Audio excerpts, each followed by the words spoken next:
There's something creepy about CCTV pictures of the last sightings of missing people. It shows that someone can be in a place with surveillance, but still vanish into thin air. Police hope these images will help solve mysterious disappearances. Number 5. On the morning of February 12, 2016, Fatima Mohammed Ali walked out of her home in New Haven, England, and apparently vanished into thin air. The last known photo of Fatima was her walking down the street as she would have done countless times in her life, with no signs that anything was wrong. The day was like any other. Fatima lived with her husband, Mohammed, in the seaside village where they had raised their 3 children. The children were now grown up and had started families of their own. Fatima worked as an electronics assembler from Monday to Thursday, but Friday was her day off. Still, she woke early, did her morning prayers, and cooked breakfast before waking her husband. Mohammed noticed nothing off about his wife and didn't expect his life to change forever when he left for work at 8 a.m. He came home that afternoon to an empty house. That by itself was pretty strange. Usually, when he came home on a Friday, he would find Fatima cooking and the sound of the TV or radio from the living room. That day, there was silence. He called his daughter, who suggested he check the local salon in case Fatima had stopped in for a last-minute appointment, but they hadn't seen her. When Mohammed tried to call Fatima again, he found her phone upstairs, another sign that something was wrong. Fatima was reported missing the same day. Police found nothing out of place in the house. Nothing had been stolen, and there were no signs of foul play. They did find a fingerprint, which couldn't be accounted for by friends and family, but it didn't match anyone in their database, and the clue would take them nowhere. They eventually found CCTV footage from a street a short walk away. Not long after her husband left for work, Fatima appeared on camera, wearing a white winter coat and walking down the street. There was no sign that she was being followed or had left the house under duress. The road she was walking down led to the sea, as well as a crossroads that would have taken Fatima to nearby villages. Which way she turned at the end of the street remains a mystery. Mohammed and the rest of Fatima's friends and family hold out hope that she is still alive. In 2017, a friend thought she saw Fatima running for a bus in the nearby city of Brighton. The friend couldn't stop the woman in time, and CCTV from the incident only shows the woman from behind. But Mohammed sees similarities between her and his wife, and hopes this means she is still out there. Number 4. The family and friends of David Finlay have been searching for their loved one for over 10 years. David was 69 years old when he was last seen not far from his home in Glasgow in May of 2008. He had been diagnosed with early signs of dementia 6 months earlier, but it had gotten to a point where David was unable to live independently. He liked to go on walks around the local area, so when he left his home at 3 p.m., his grandson, who he lived with, wasn't too worried. But when he hadn't returned home a few hours later, his family grew concerned and eventually contacted police. It was a particularly hot day when David went missing. Along with his other health problems, there was a fear he may have gotten sick or injured. The last confirmed sighting of David was at around 6 p.m. the day he disappeared. He was still in Glasgow town centre, not far from the Glasgow Queen Street station. It's not clear if the sighting was on CCTV, or if a member of the public spotted him after appeals for information were made. A search of the local area turned up nothing, and the search area widened. David didn't drive, but was known to travel by foot to nearby towns. Over the next few years, there were several unconfirmed sightings at many of these towns, all of which could be traveled to via train. However, police haven't been able to say for certain whether he ever even left Glasgow. 8 years after David vanished, police released a CCTV image of him at a supermarket the day that he disappeared. They hoped it might help jog someone's memory. In this image, he was seen wearing a beige jacket and a striped jumper. He was also wearing glasses at the time of the disappearance. Number 3. In 2013, 50-year-old Robert Hoagland disappeared into thin air. No trace of him was ever found, and his family have been left searching for answers for 8 years. Robert was last seen on July 28, 2013. It had been a relatively normal day for Robert. He was living in Newton, Connecticut at the time, and worked for a friend's law firm, as well as worked as a self-employed real estate appraiser. His wife, Lori, had been away for about 2 weeks on a trip to Turkey with a friend, and Robert was alone with his son, Max. Max was dealing with a substance abuse problem at the time, and his parents were trying to help him through it. They were planning a hiking trip through the Appalachian Trail.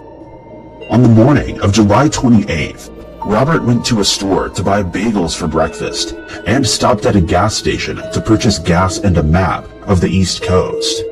It was here that the last photo of Robert was captured on CCTV.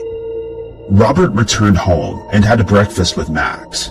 He spent the next couple of hours answering emails and playing online Scrabble before heading outside to mow the lawn. Sometime between 10 and 11, Max came out and said goodbye to his father. He would be back in a few hours and was taking his mother's car. A neighbor saw Robert and Max chatting before Max drove off. This would be the last confirmed sighting of Robert. Robert wasn't reported missing until the following day. Lori arrived back from Europe and waited for 2 hours at the airport for her husband to pick her up. Figuring he was stuck in traffic, she tried to contact him, but he didn't answer the phone or respond to text messages. She eventually got a taxi to take to her stepsister's house, where she received a call from a friend whose husband ran the law firm Robert worked for. Robert hadn't shown up for work, and they hadn't been able to get a hold of him. When Lori finally got home, she found nobody. Her car, the one Max had borrowed the day before, was also missing, though Robert's car was still at the house. The clothes Robert had been wearing in the CCTV footage were found in the laundry basket. The clothes he usually wore were in the living room. The lawnmower had been returned to its usual spot in the basement. So Robert was reported missing. An alert for her car was also put out. That was found later that day, parked outside an abandoned industrial building. Max was found inside. The area was known as a popular spot for the sale of illegal substances, and Max confessed that that's what he'd come to the site for. Strangely, Robert had also visited the site a few days before he had vanished. 2 laptops from the family home had been stolen, and Robert suspected Max was responsible and sold them to fund his habit. Max confessed that this was true, but he had stored the laptops in the building. When he went back for them, they had been taken. Robert had gone there to confront 2 of Max's associates, but they claimed no knowledge of the laptops. However, none of this was determined to have anything to do with Robert's disappearance. Lori hoped Robert had disappeared of his own accord. He had previously vanished for a few weeks after losing his job, and Lori thought maybe the shame of not being able to help Max with his problems had caused Robert to leave. However, he had left all of his personal belongings, including medication, at home, and the longer they went with no sign of Robert, the more Lori was sure this wasn't the case. Police searched local bodies of water and forests, as well as an address in Rhode Island that turned up during the search of Robert's internet history. But there were no clues as to what could have happened to him. Number 2. When Jackson Miller's car was found abandoned on the Golden Gate Bridge in San Francisco, with his wallet and phone inside in May of 2010, his parents assumed the worst. Jackson had been suffering with depression and anxiety at the time, and had recently stopped taking his medication. That had resulted in bouts of paranoia and sleepless nights. He didn't leave his keys or any note inside the vehicle, but it was assumed he had taken his own life. However, it would soon emerge the case wasn't quite as open and shut as that. Surveillance footage from the bridge indicated there had been jumpers on the day that Jackson disappeared. There were reports of a splash shortly after Jackson's car was abandoned, but there was no evidence to confirm that this was caused by a person. What there was CCTV footage of Jackson at a nearby bus stop. The car he had abandoned was seen in the distance. A bus showed up, and this was the last confirmed sighting of Jackson. For Jackson's family, it seemed that there were two possibilities. Either he had taken his own life on the bridge that day without being noticed by anybody, or he had wanted people to think that. His family know of no reason why Jackson would want to disappear. He had a good relationship with his parents and his grandmother, and was not known to have any problems with law enforcement or gangs. There was no reason for him to want to vanish. There were sightings over the next few weeks of someone resembling Jackson around the San Francisco area, but none of these could be confirmed. Jackson's parents would spend the next decade looking for their son, never certain one way or the other whether it was a hopeless endeavor.